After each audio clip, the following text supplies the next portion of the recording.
ვუყურებთ, მაგრამ ვერ ხედავთ. ვამჩნევთ, მაგრამ ვერ იდებით.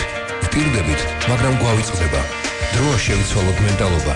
დროა გავიგოთ მათზე მეტი და უთხრათ, ჩვენ აქ ვართ.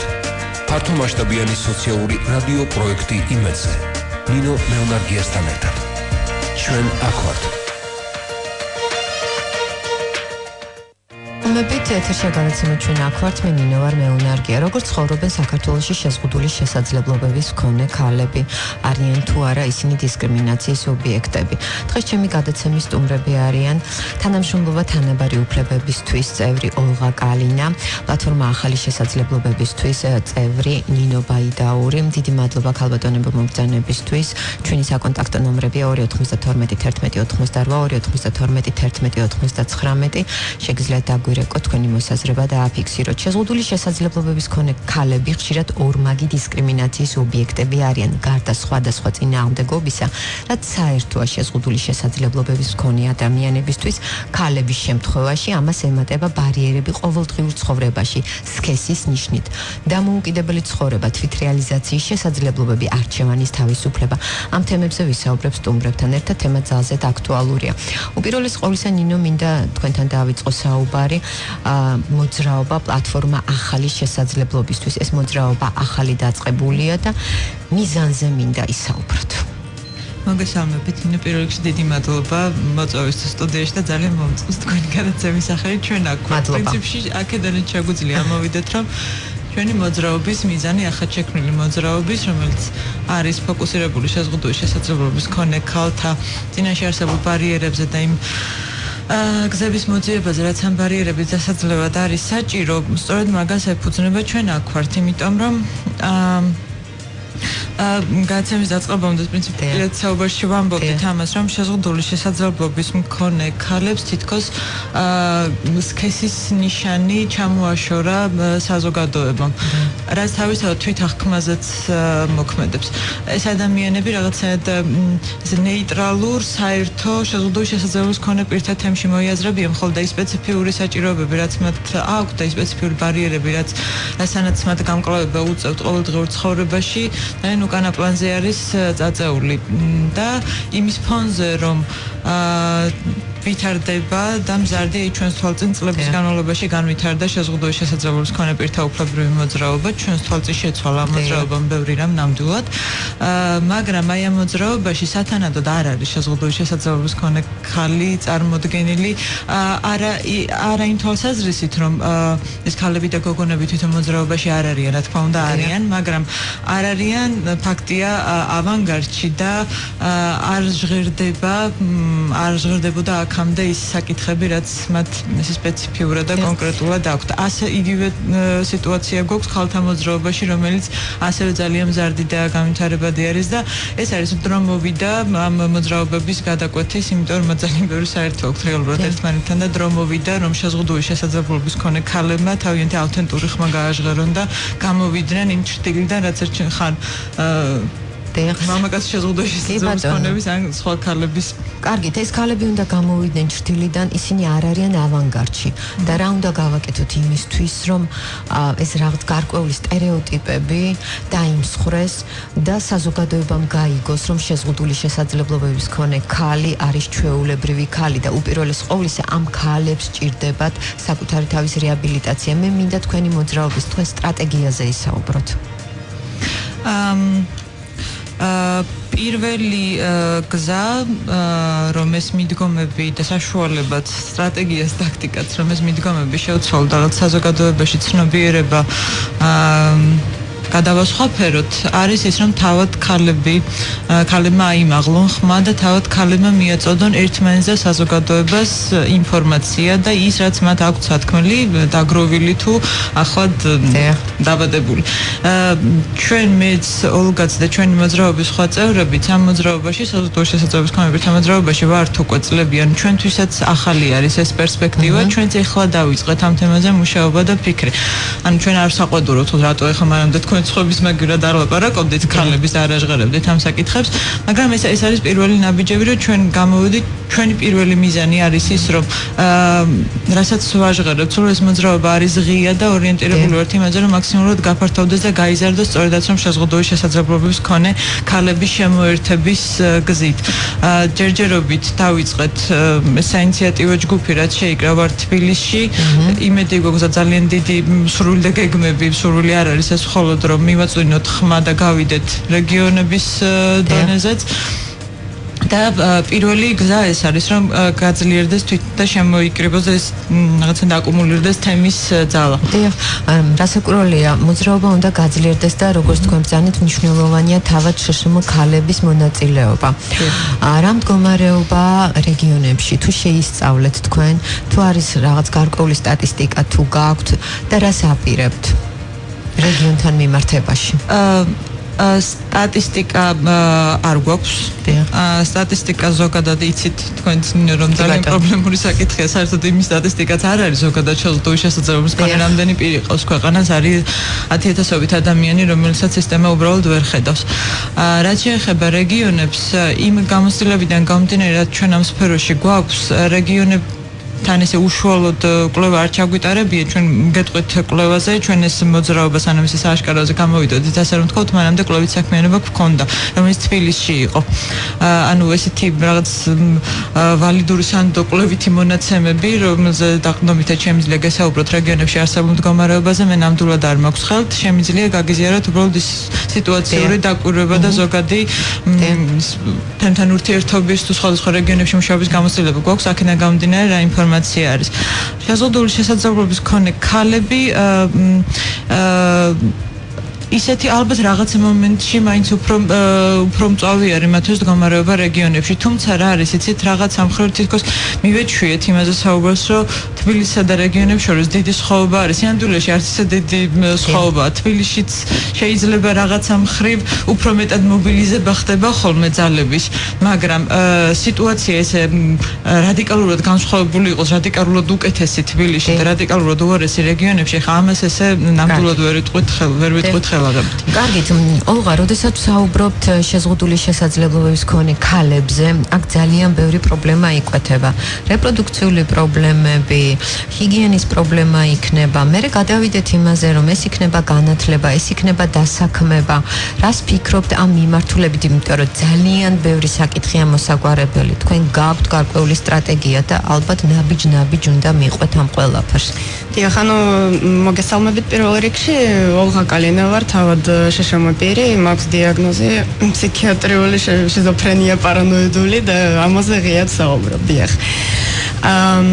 ანუ დიდი ხანია მუშაობდი აი ზუსტად ფსიქოსოციალური პრობლემის მქონე ადამიანთა უფლებებზე და არ მქონდა გენდერული, ვთქვათ, პერსპექტივა აქამდე, იმიტომ რომ ზოგადად აი იმდანად მძიმე მდგომარეობა, რომ არც არის აი ვერც ხედავდი აი რადიკალურ განსხვავებას მამაკაცთა და ქალთა უფლებების დარღვევის კუთხით, იმიტომ რომ აი ყველანაირად ირღვევა ორივე ჯგუფის უფლებები, მაგრამ მაინც გენდერული ასპექტი არსებობს და ეხლა აი ყურადღება მივაქციე და ძალიან მაინტერესებს ეხლა როგორ განვითარდება ეს ჩვენი პლატფორმა და რას გავაკეთებთ.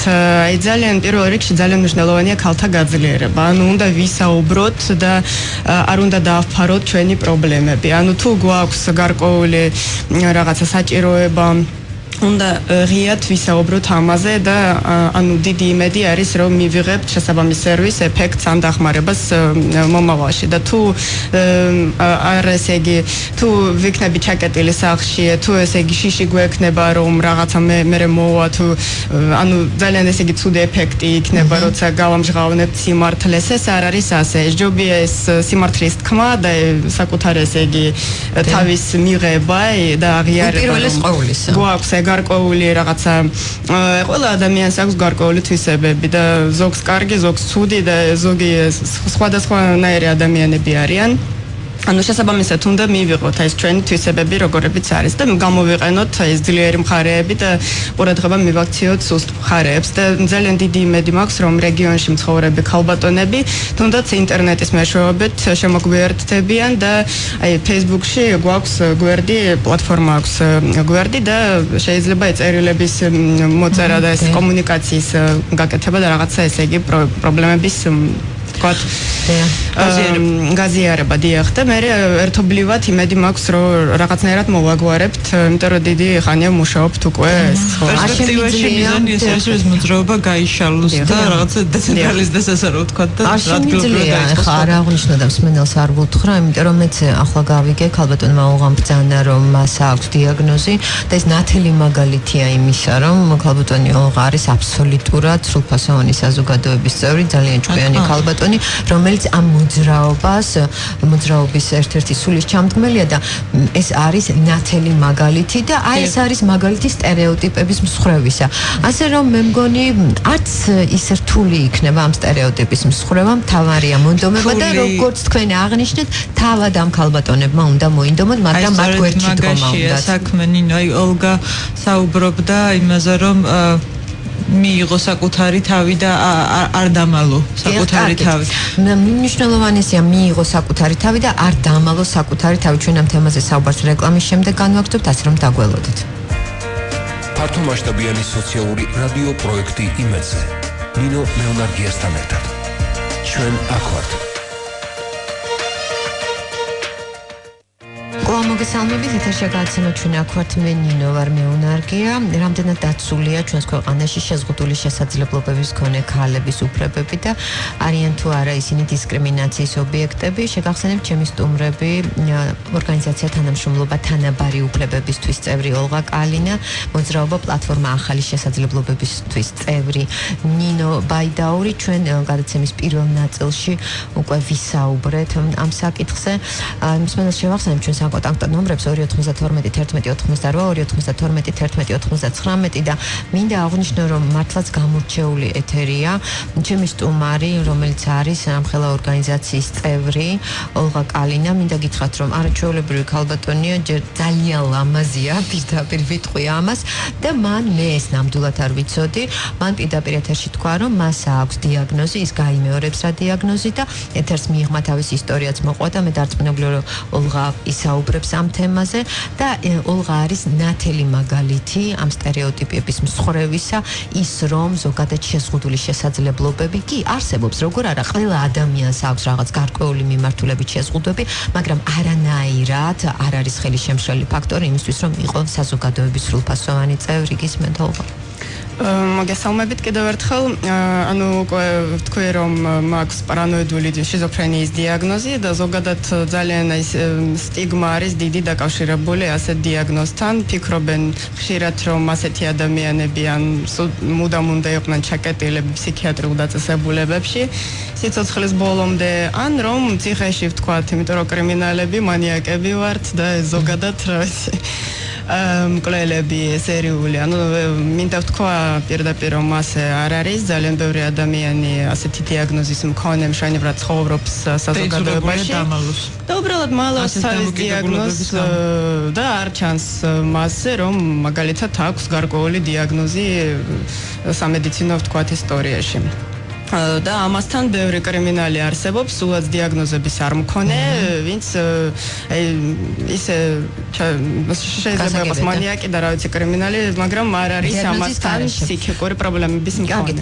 ოლღა, თქვენ მითხარით რომ თქვენ იყავით ფსიქიატრიულ საავადმყოფოში და საკმაოდ რთული გზა გამოიარეთ და მოდი ვუთხრათ მსმენელს და იმ ადამიანებს, რომლებსაც გარკვეული დიაგნოზი აქვთ, როგორ მოახერხეთ აი ეს ყველაფერი რომ დღეს აი ესე ხართ და თქვენ ხართ ამხელა ორგანიზაციის წევრი და ამ საქმით ხართ დაკავებული.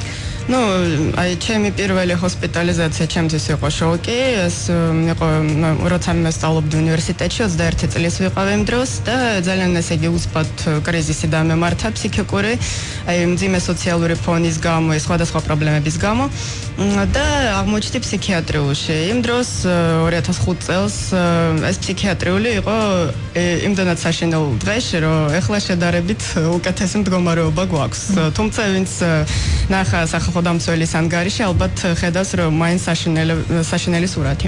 ხო და იმ დროს როცა ვიყავი ჰოსპიტალიზირებული იმ ფსიქიატრიულში ძალიან იყო ხშირი შემთხვევები ზედოზირების ერთი ბიჭი მოკვდა როცა მე ვიყავი ჰოსპიტალიზირებული და სანიტრები ამბობდნენ რომ ზედოზირების გამო აი ჩუმად ჩურჩულებდნენ. არანაირი მონიტორინგი არ არსებობდა?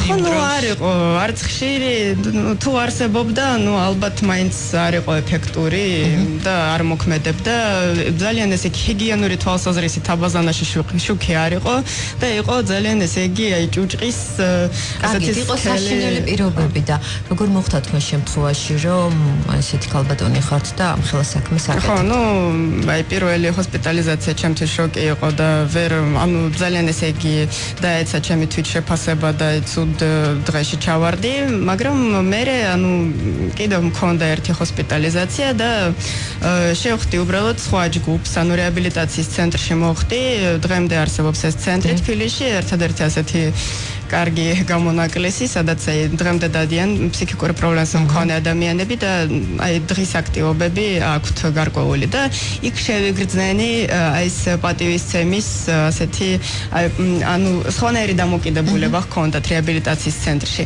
და როცა გავესაუბრე პაციენტებთან პერსონალთან არ იყო ეს მკვეთრი ზღვარი რომ მე მაგალითად პროფესიონალი ვარ პერსონალი ვთქვათ ფსიქოლოგი და შენ ვინ ხარ ანუ ხონერი დამოკიდებულება ჰქონდა და იქიდან დაიწყო ჩემი გაძლიერება, ანუ დაბრუნდი ისე ადამიანურ დონეზე და მე უკვე შევხვდი არასამთავრობო ორგანიზაციას იმავე ტერიტორიაზე მომუშავე ორგანიზაცია, სადაც ესე იგი ნახეს, რომ რაღაც მაქვს პოტენციალი, თქვათ ინგლისურის ცოდნის კუთხით, კომპიუტერის ცოდნის კუთხით და ჩამრთეს აი აქტივობებში ორგანიზაციაში მე ესე იგი ანუ ბირმინგემში ტარდებოდა სემინარები იუზერებთან სკოლების კუთხით და კარგით.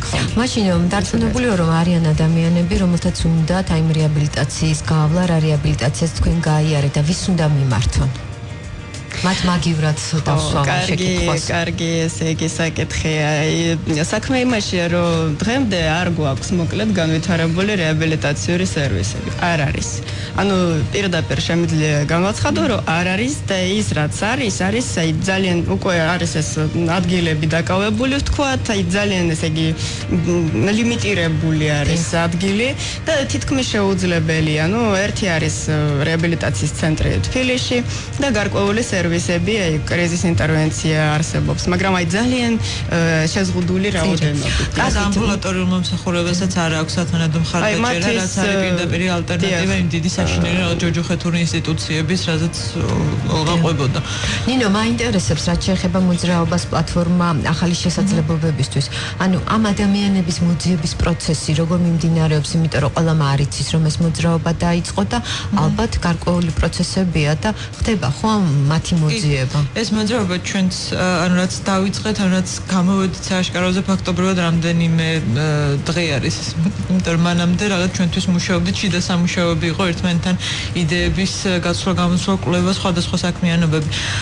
თავარი გზა ეგ არის მაქსიმუმად რაც შეიძლება ყველა არხი უნდა გამოვიყენოთ, იმიტომ რომ ეს არხები გვაქვს მედიას დედის დახმარება გვჭირდება, რა თქმა უნდა, ძალიან მნიშვნელოვნად. თავისთავად, იმიტომ რომ მაგის გარეშე ნამდვილად ვერ გავალთიოლას. სოციალური მედია იქნება თუ ეს პირადი კონტაქტები, იმიტომ რომ არაერთხელ აღვნიშნეთ აქამდე, რომ დიდი ხანია ჩვენ ამ სფეროში ვარ და ეს კონტაქტები გვაქვს იგივე რეგიონალურ ორგანიზაციებთან თუ თემის დამოუკიდებელ წევრებთან, რომელიც შეიძლება სულაც არ არიან არც ერთი ორგანიზაციის წევრი.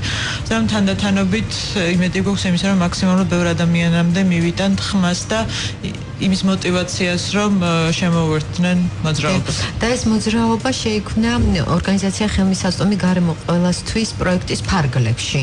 კი ბატონო, პატარა მიმდინარე პროექტი იყო, რომლის არის ჯერ დასრულებულა, ანუ მიზანი ეგ იყო მთავარი ამ პროექტის და არსი რომ ეს დამოუკიდებელი მოძრაობა მოძრაობას დასაბამი მისცემოდა და პრინციპში ხო ეს შეგვიძლია მიზანი მიღწევა ჩავთვალოთ, იმიტომ რომ ეს მოძრაობა დაიწყო და ეხლა უკვე ეს მოძრაობა დამოუკიდებელი მოძრაობა უკვე თავად მიხედავს თავის ხათ გაწევრიანებული ამ ეტაპზე.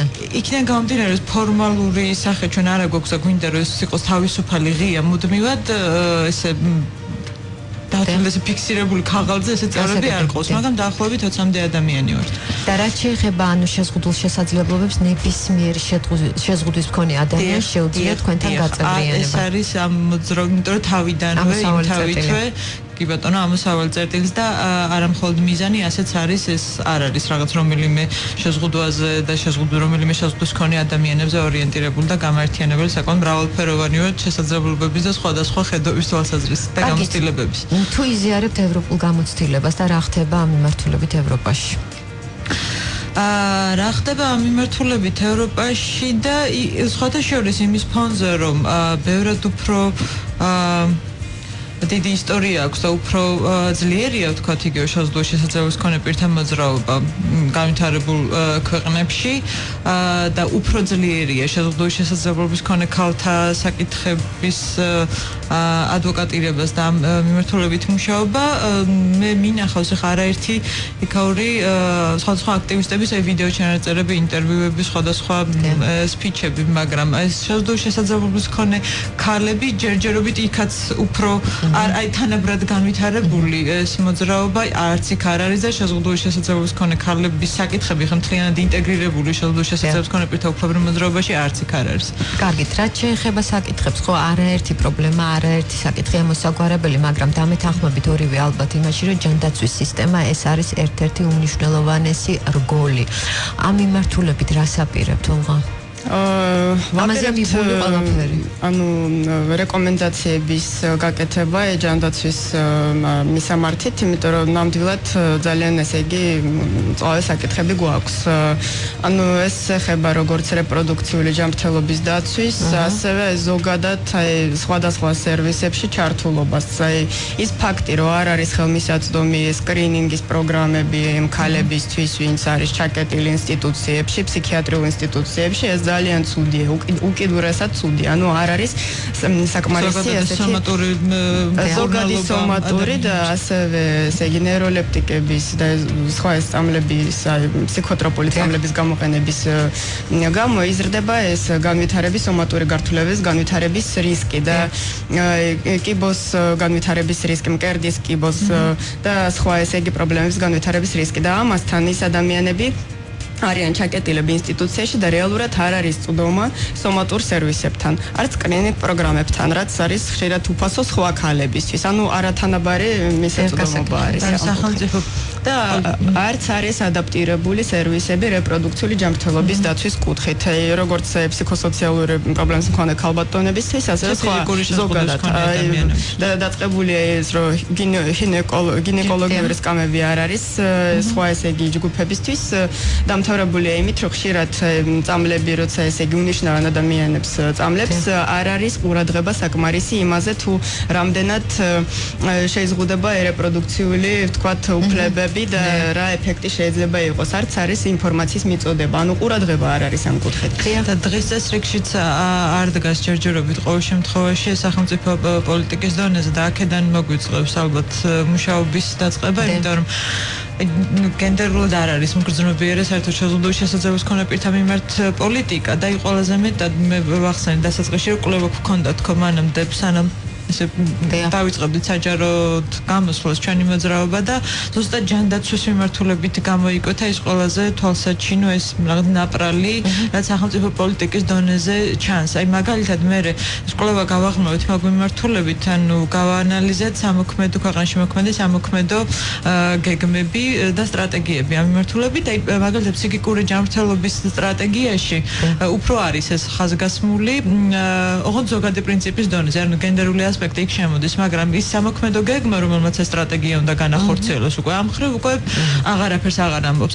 აი ამ სამოქმედო გეგმებში იგივე შეზღუდული შესაძლებლობის მქონე პირთათვის თანაბარი შესაძლებლობის უზრუნველყოფის სამოქმედო გეგმა არანაირ ინდიკატორებს არ მოიცავს ძალიან კონკრეტულ ამოცანებს, რითიც ხელი უნდა შეეწყოს იმ რაღაცა ზოგად ფრაზას და ზოგად აღიარებს, რომ კარგი, გავიგეთ, შეზღუდული შესაძლებლობის მქონე ადამიანები არიან, ქალები არიან ორმაგი დისკრიმინაციის ობიექტები, მაგრამ ამას როგორ ერევი, ეგ უკვე აღარ ჩანს და შესაბამისად მონიტორინგის შესაძლებლობაც აღარ არის, იმიტომ რომ არ გვაქვს კონკრეტული ინდიკატორები, რითი ვზომავთ ამ ამოცანის შესრულებას და პროგრესს.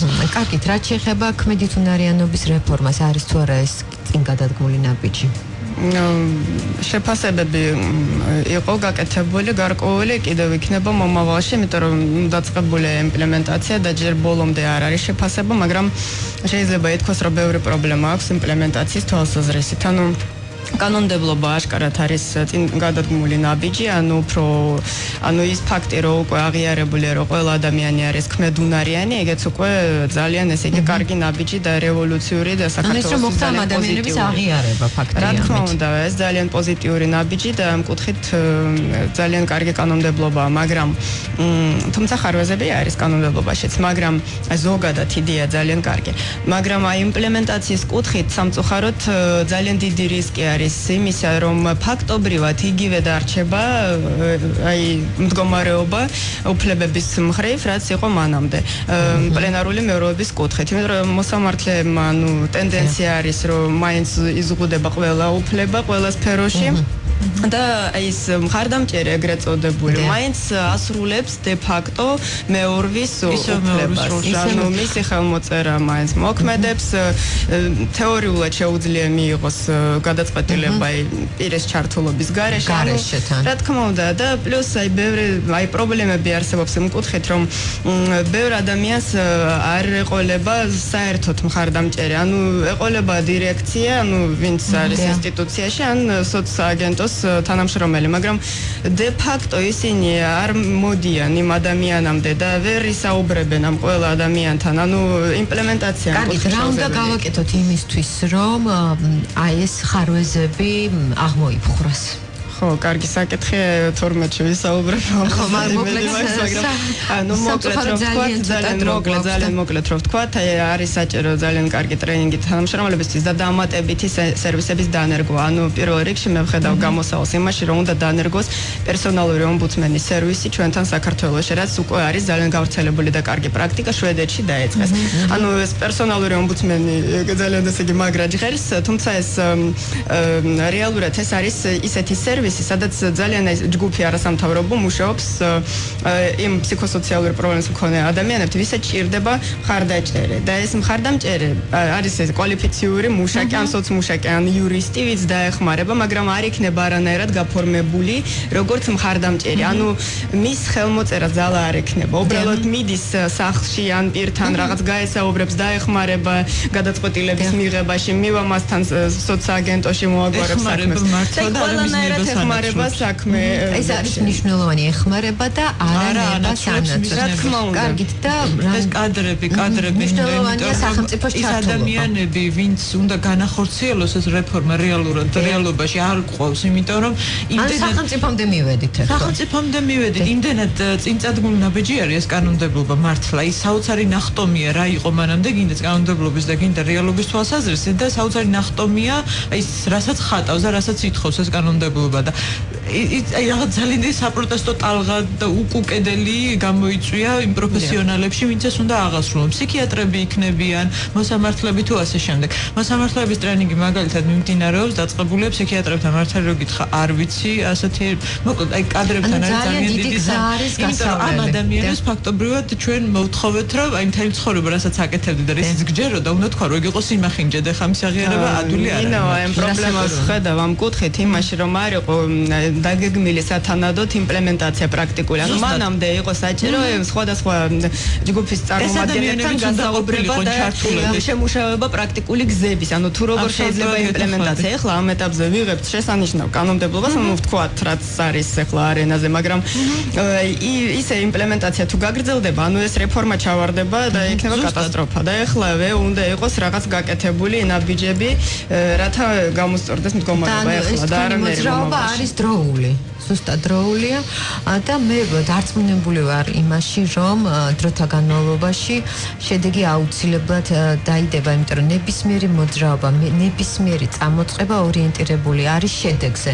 რასაკვირველია, უმნიშვნელოვანესია თავად ამ ადამიანების ამ ქალბატონების ჩართულობა და რასაკვირველია მართებული ინფორმაციის მიწოდება სახელმწიფოსთვის და კიდევ ბოლოს ამას ვიტყვი, რომ ამ შემთხვევაში მედიის როლი არის უმნიშვნელოვანესი. ძალიან დიდი მადლობა, მე გისურვებ წარმატებებს. მსვენელს შევახსენებ, ჩემი სტუმრები იყვნენ ორგანიზაცია თანამშრომლობა თანაბარი უფლებებისთვის წევრი ოლღა კალინა, მოძრაობა პლატფორმა ახალი შესაძლებლობებისთვის წევრი ნინო ბაიდაური. დიდი მადლობა, წარმატებებს გისურვებ. დროებით. უყურებთ, მაგრამ ვერ ხედავთ. ვამჩნევთ, მაგრამ ვერ იდებით. ვპირდებით, მაგრამ გვავიწყდება. დროა შევიცვალოთ მენტალობა. დროა გავიგოთ მათზე მეტი და უთხრათ, ჩვენ აქ ვართ. ფართომასშტაბიანი სოციალური რადიო პროექტი იმედზე. ნინო ლეონარგიასთან ერთად. ჩვენ აქ ვართ.